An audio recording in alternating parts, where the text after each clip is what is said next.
Good morning class. Hope you all are fine. So in previous class I have introduced you about the chapter structure of atom. In this we have discussed about the particles electron, protons, neutrons.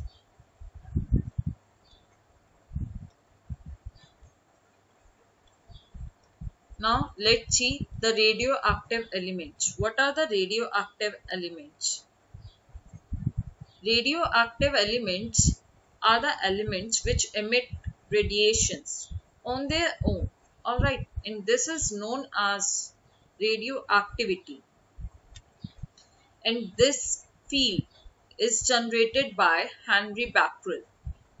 First time he observed this element. Alright, further this field was developed by Marie Curie, Pierre Curie, Rutherford, Frederick Soddy.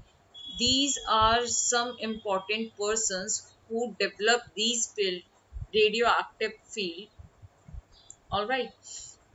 So they help in the discovery of alpha, beta, and gamma rays. Alpha rays are the highest energy particles. They have about 2 units of positive charge and 4 units of atomic weight. Alright, so our main topic is atomic model. In this, we are going to discuss about two atomic models, that is J.J. Thomson model and Rutherford model. First of all, J.J. Thomson model. J.J. Thomson model जो propose किया गया था 1898 में propose किया गया था, इसके अंदर बताया गया था positive charge are spherical. Positive charge पूरे में यूनिफॉर्मली डिस्ट्रीब्यूटेड होता है while electrons are embedded on it. Alright, so ये कुछ इस तरीके से हम समझ सकते हैं जैसे कि वाटरमेलन में जो रेड वाला पार्ट होता है वो पूरे में यूनिफॉर्मली डिस्ट्रीब्यूटेड होता है, बट उसके अंदर कहीं कहीं पर सीड्स एम्बेडेड होते हैं. सिमिलरली वो जे थॉमसन ने एटम को भी इसी तरीके से ही बताया था, इसलिए ये model plum pudding, resin pudding और वाटरमेलन मॉडल के नाम से भी जाना जाता है.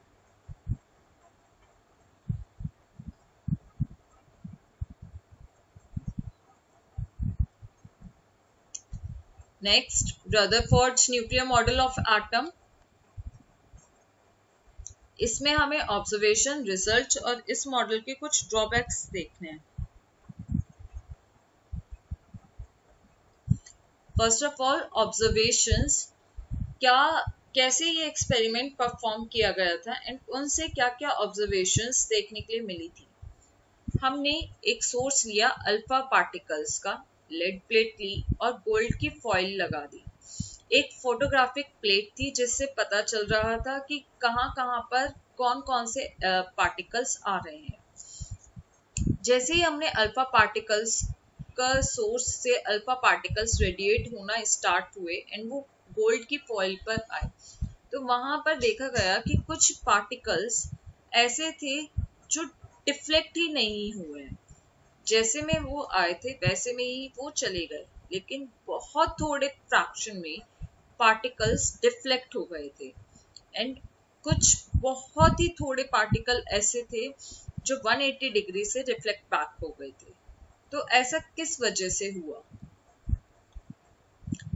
इससे ये कंक्लूजन निकाला गया, जो अल्फा पार्टिकल्स थे बहुत सारे जो अनडिफ्लेक्टेड फॉर्म में गए थे, दैट मीन्स वहां पर पूरा स्पेस कैसा है, एम्प्टी स्पेस है. दैट मीन्स जो जे थॉमसन ने बोला था कि पूरे में पॉजिटिवली चार्ज डिस्ट्रीब्यूट होता है, वो चीज गलत प्रूफ हो गई थी. यहाँ पर इसके अकॉर्डिंग ज्यादातर स्पेस कैसा होता है एटम के अंदर, एम्प्टी होता है, खाली स्पेस होता है. नेक्स्ट, फिर कुछ जो डेविएट हुए थे सर्टेन एंगल पर, दैट मीन्स वहां पर थोड़ा सा पॉजिटिव चार्ज प्रेजेंट था. ना कुछ ऐसे थे जो बिल्कुल ही 180 डिग्री पर रिफ्लेक्ट बैक हो गए थे। दैट मीन्स वो बहुत थोड़ी सी जगह पर बहुत ज्यादा अमाउंट में पॉजिटिव चार्ज है, जिसकी वजह से उनको स्ट्रॉन्ग डिफ्लेक्शन फील करना पड़ा। स्ट्रॉन्ग डिफ्लेक्शन फील हुआ, दैट मीन्स इतना ज्यादा वहां चार्ज था।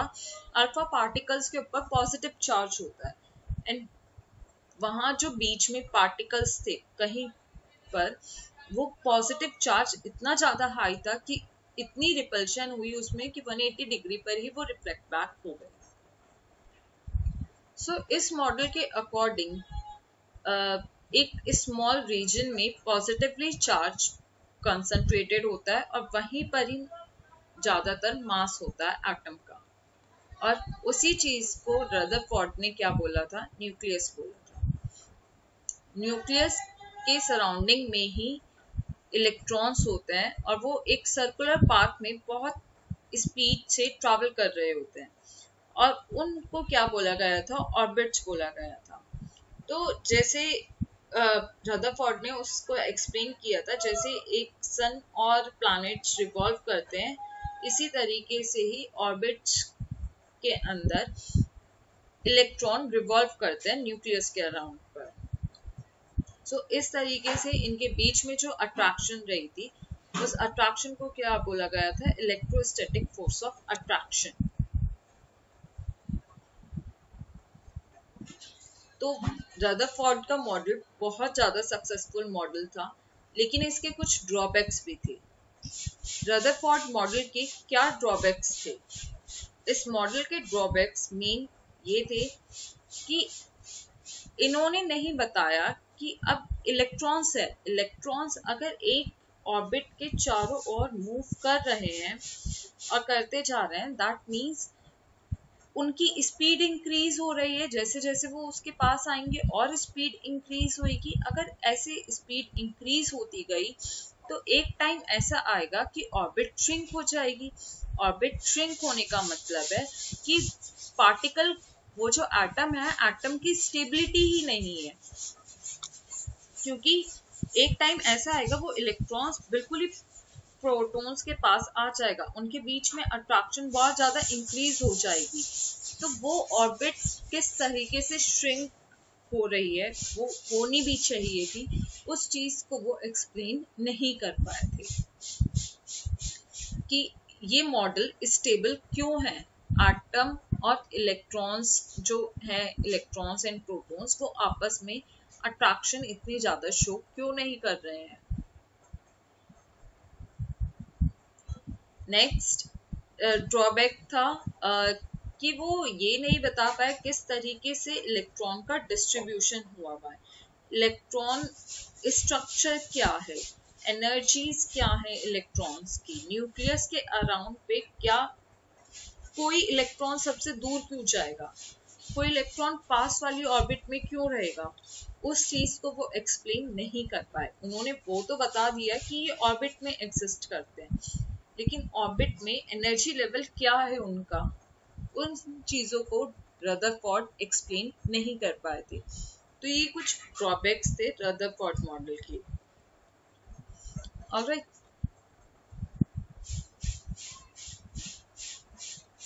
Next atomic number and mass number. Atomic number को हम Z से रिप्रेजेंट करते हैं, that is equals to the number of protons. एक एटम के अंदर कितने प्रोटॉन्स को प्रेजेंट है, that is equals to Z, and it is also equals to number of electrons. एक न्यूट्रल एटम की बात की गई है। ऑलराइट,